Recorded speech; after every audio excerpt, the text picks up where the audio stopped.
mayoría suficientemente amplia y sólida, buenas tardes, mucho gusto, adelante, de congresistas. Para eso se necesitan un movimiento político, acuerdos políticos con tal vez otras fuerzas y personalidades independientes o grupos, y para eso una campaña de opinión, un medio de prensa, por eso tenemos la salida, el movimiento político es Perú Nuevo, la usina ideológica es el centro del liberalismo clásico, ¿okay? Entonces el mapa de ruta, la hoja de ruta, la carta de navegación nuestra es a partir de un medio de prensa que de momento es digital, pero tiene que ser impreso más adelante. Tenemos la meta del 2016, falta todavía, ¿ok?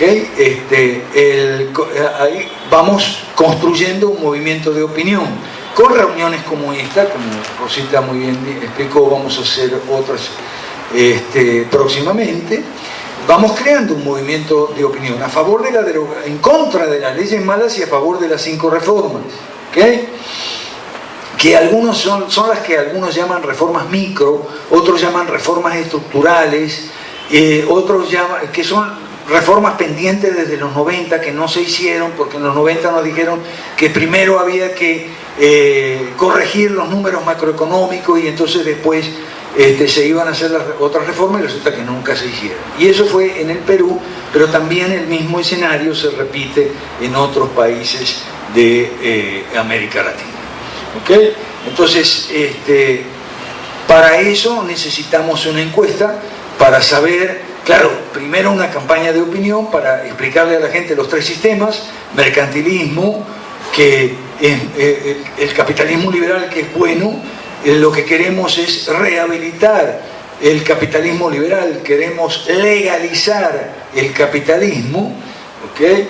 El mercantilismo, que es malo, y el socialismo, que es peor. Una vez después que hayamos hecho esa campaña de opinión por todo el Perú, vamos a hacer una encuesta: ¿bajo qué sistema quieres vivir tú? Porque a lo mejor los peruanos de ciertas regiones quieren vivir bajo un sistema y los peruanos de otras regiones quieren vivir bajo otro sistema, y eso nosotros creemos que se debe respetar, y a eso le llamamos una versión criolla de la teoría de un país, 2 sistemas de Deng Xiaoping en China, que al parecer está funcionando, y queremos proponerlo para el Perú.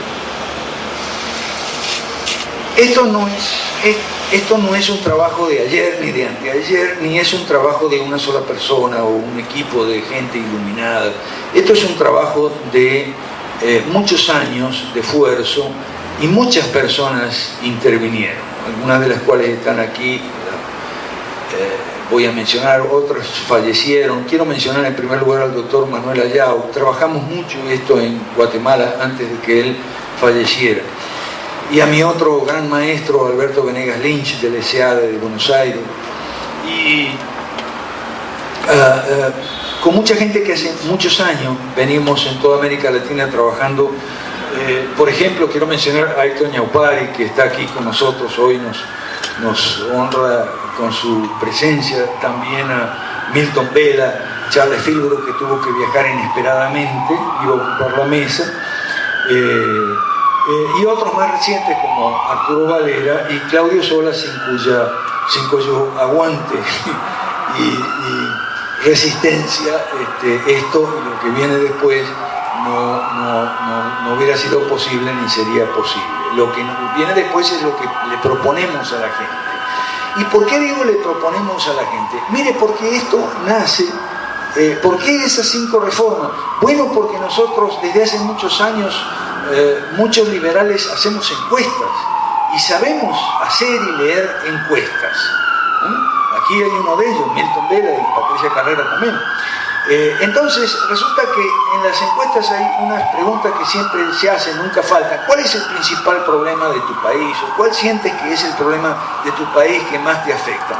Entonces aparecen siempre 5 categorías de problemas. Primero, políticos; segundo, económicos; tercero, educación; cuarto, atención médica; y quinto, jubilaciones y pensiones. O sea, esas 5 reformas no fue una cosa que se nos ocurrió así en el aire, un grupo iluminado, sino que los que venimos leyendo encuestas de hace mucho tiempo, vemos que aparte de la telaraña mental que el estatismo le ha puesto a la gente en la cabeza, y que eso nunca hay que preguntarle a la gente en las encuestas qué es lo que usted propone, qué es lo que usted pretende, porque lo que le va a responder es con el disquete del estatismo. Le va a responder: quiero que el Estado me dé educación, quiero que el Estado me dé atención médica, quiero que el Estado asegure mi vejez, etcétera, etcétera, etcétera. No. Lo que nosotros hacemos, los encuesteros liberales, es preguntarle a la gente cuáles son tus problemas, cuáles son tus necesidades, cuáles son lo que percibes del país. Y ahí siempre hay un orden, ¿no? Primero vienen respuestas mencionando problemas de carácter político. Fundamentalmente la inseguridad. Miren lo que ha pasado hace 2 días ahí en Miraflores, una balacera tremenda, no se puede salir a la calle. Entonces, lo primero que aparece como problemática sentida de la persona es inseguridad. Aparecen también otros problemas de orden político como corrupción, porque la gente atribuye a la corrupción el hecho de que el Estado no funcione y pasen cosas malas y tal, y no funcione en sus funciones propias y en las otras también y demás. En segundo lugar aparecen siempre, porcentualmente me refiero, problemas de tipo económico, necesidad de que los ingresos no alcanzan, lo que decía Claudio, que los sueldos, que no hay empleo suficiente, que las empresas pequeñas es difícil que hacerlas crecer, etc. Después de los problemas políticos y problemas económicos vienen en tercer lugar problemas relativos a la educación, que las oportunidades educativas son pocas y escasas, y para mucha gente inaccesible, sobre todo aquí en Perú se siente mucho eso en provincias, y gente que quiere, uno de los metas, proyectos en la vida es venirse a Lima a estudiar y demás, y por eso, claro, Lima hay tanta gente y tanto tráfico, eso es una de las razones. En cuarto lugar aparecen problemas relativos a la atención médica, que los hospitales no atienden y que las clínicas privadas son muy caras. Okay.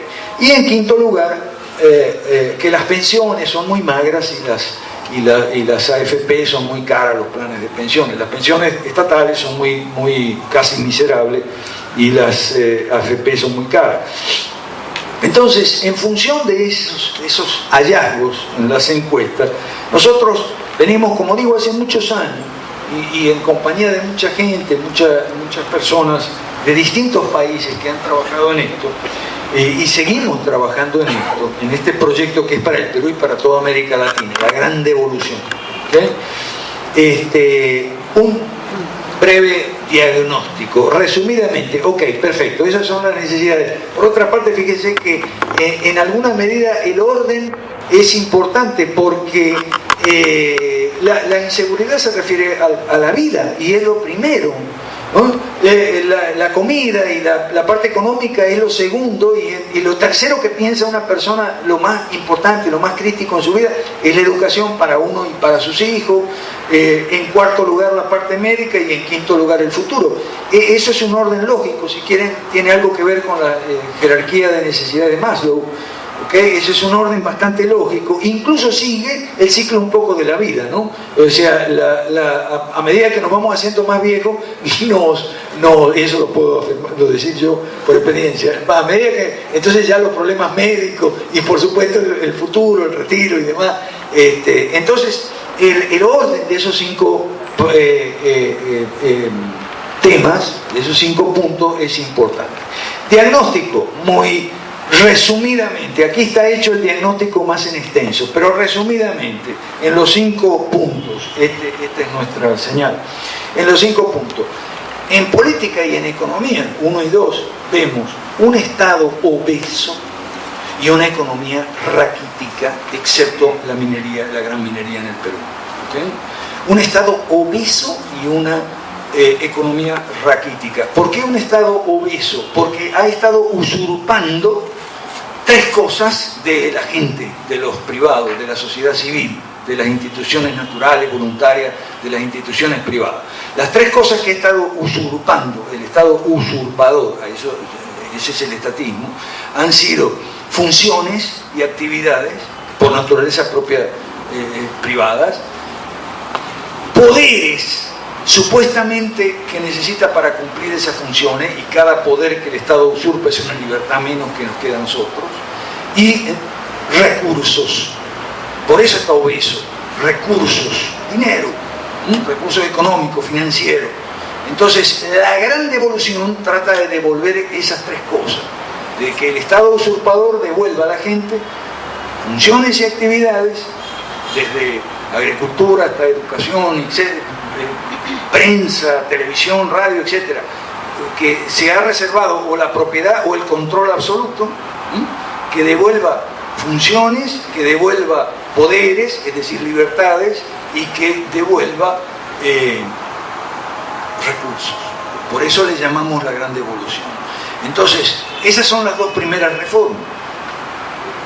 Poner al Estado a dieta, adelgazar el Estado, reducir su obesidad para hacerle fuerte, no para debilitarlo como la gente cree. La obesidad no hace fuerte. La expresión gobierno fuerte pero limitado es de Mises, no es un invento mío ni de Héctor. Es decir, los liberales queremos un gobierno fuerte pero limitado, dice Mises. ¿Okay? Entonces, fuerte para que pueda ser fuerte con el maleante, fuerte con el atracador, fuerte con el transgresor, que para eso tiene que ser fuerte el Estado, el gobierno. ¿Okay? Entonces, adelgazar al Estado para que la sociedad crezca, que todos los sectores, fíjese bien, por esto nosotros le llamamos la tercera posición en nuestra posición.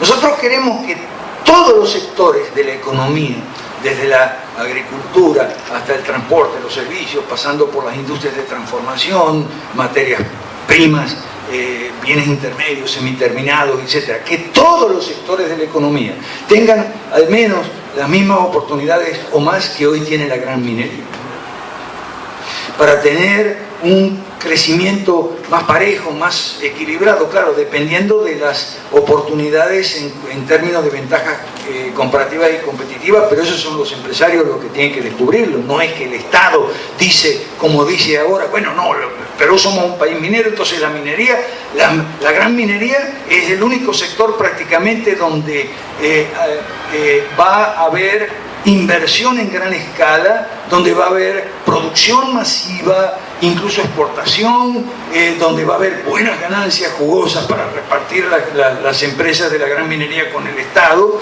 y los demás, no, los demás pyme. Con eso no estamos de acuerdo. Por eso nosotros no estamos de acuerdo con el modelo.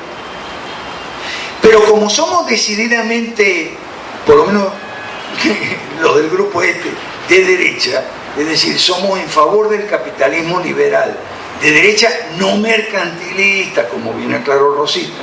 ¿Okay? Como somos de derecha, no estamos de acuerdo con la antiminería, no estamos de acuerdo con el Movadef, con SUTEP, con Sendero, que está resurgiendo. Pero ¿por qué resurge la izquierda? Y este es un fenómeno que se repite en toda América Latina. ¿Por qué resurge la izquierda? Porque la derecha ha fracasado. Y por la derecha voy a entender el mercantilismo. Porque los liberales no hemos estado representados en el concierto, digamos, de la derecha. Ha estado representado mucha gente, pero los liberales no. Entonces, esa es una cosa que queremos remediar, la ausencia de un liberalismo clásico fuerte, decidido, imaginativo, creativo, con un proyecto viable, creíble, con una propuesta que sea atractiva además para la gente. Entonces, eso es para superar este problema de diagnóstico que tenemos. Con esto quiero ir terminando para después que hagamos un diálogo, ¿okay? Que podamos participar. Diagnóstico, decíamos, un Estado obeso y una economía raquítica, excepto la gran minería. Y en los demás sectores, en la educación, en la atención médica y en las jubilaciones y pensiones, una partición. Nuestro diagnóstico es de partición. Es decir, comienzo con la educación y, bueno, ejemplifico con la educación, al igual que Claudio, porque los demás son iguales. Partición significa lo siguiente: nosotros en nuestros países, en todos los países, tenemos dos tipos de educación, la mala y la muy mala. Quiero decir así, tenemos dos tipos de educación, una educación privada y una educación pública o estatal. Okay. Ahora, la educación, sobre todo a nivel primario y tal, no es que sea muy buena, en general. ¿Okay? Si nosotros vamos a ver las habilidades lectoras, de comprensión, habilidades numéricas, lectoescritura, etcétera, de los chicos que están saliendo de sexto grado y de los que están saliendo de quinto de enseñanza media, hay un tremendo bajón. Claro, no es solo el Perú, es en todos los países estamos teniendo este problema, causa del monopolio del Estado en la educación. Entonces, ¿qué es lo que hace el Estado? Parte en dos y dice, bueno, yo voy a controlar toda la educación. Una parte van a ser propiedad mía, una parte de las instituciones educativas son propiedad del Estado, y sobre las otras, que nominalmente son privadas, digo nominalmente porque no pueden establecer una currícula, establecer métodos de enseñanza libremente sin el control del Ministerio de Educación. En la otra parte, que supuestamente es privada, entonces puede tener el control. Entonces, ¿qué es lo que tenemos? Una educación bastante defectuosa y otra no tan defectuosa, pero la peor es para los pobres, y la menos mala, o incluso en algunos casos mejor, esa es para los ricos. Esa partición nosotros no estamos de acuerdo. Nos parece injusto, además de otras injusticias, como por ejemplo que a nivel universitario en algunas hay, por ejemplo, como aquí en San Marcos hay buenas universidades, o por lo menos en algunas carreras, donde van los hijos de los ricos, porque esos son los que pasan el examen de admisión, financiados con los impuestos de la gran masa de pobres. Hay una serie de injusticias con esa partición, y eso es lo que queremos, ese diagnóstico es lo que queremos remediar con la tercera reforma, que es la que mencionó Claudio, la reforma de la educación.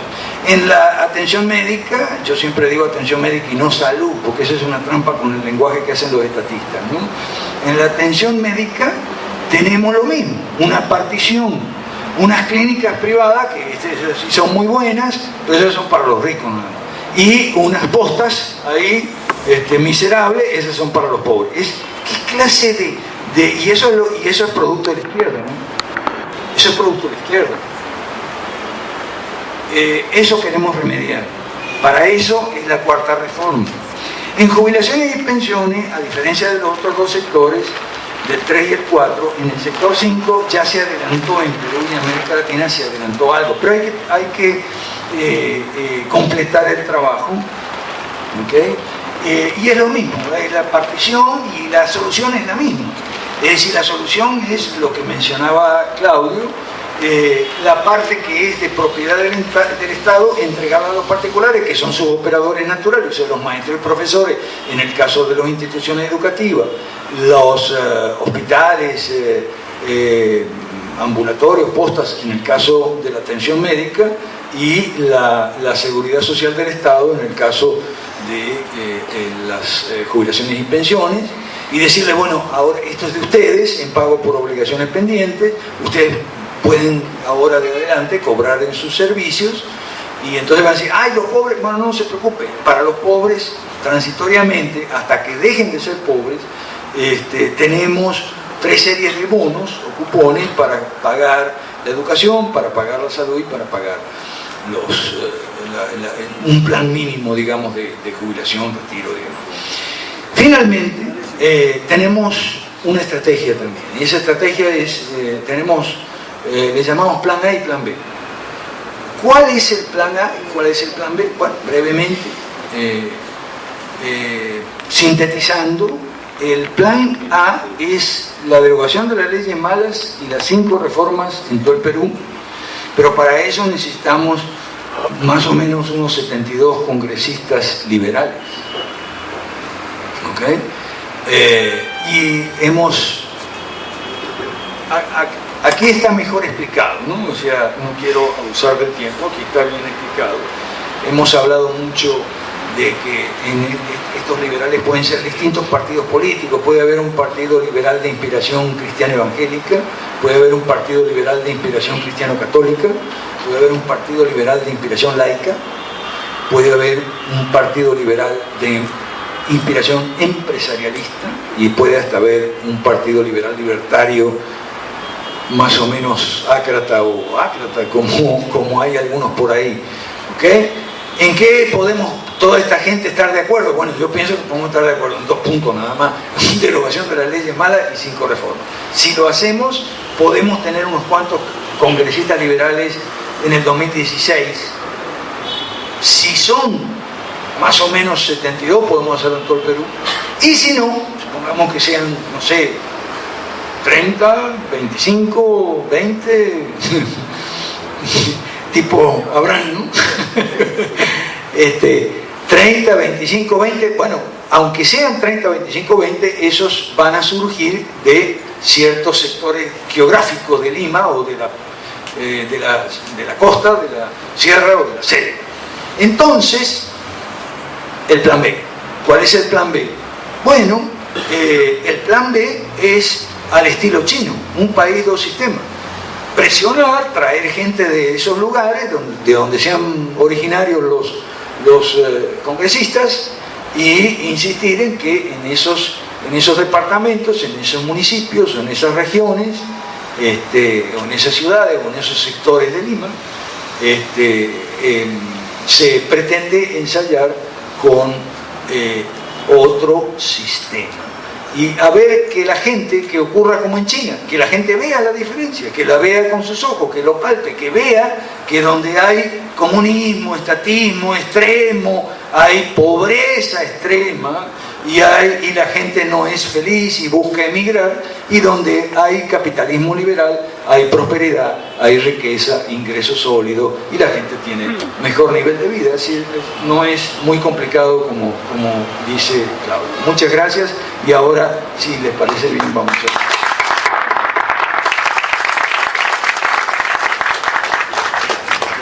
Muy bien, señores. Los nuevos liberales, entonces, lo que queremos es la devolución a las instituciones privadas de las funciones, las actividades, poderes, libertades y recursos usurpados actualmente por el Estado. Y también, por supuesto, ya escucharon también las 5 reformas que estamos planteando en el manifiesto liberal.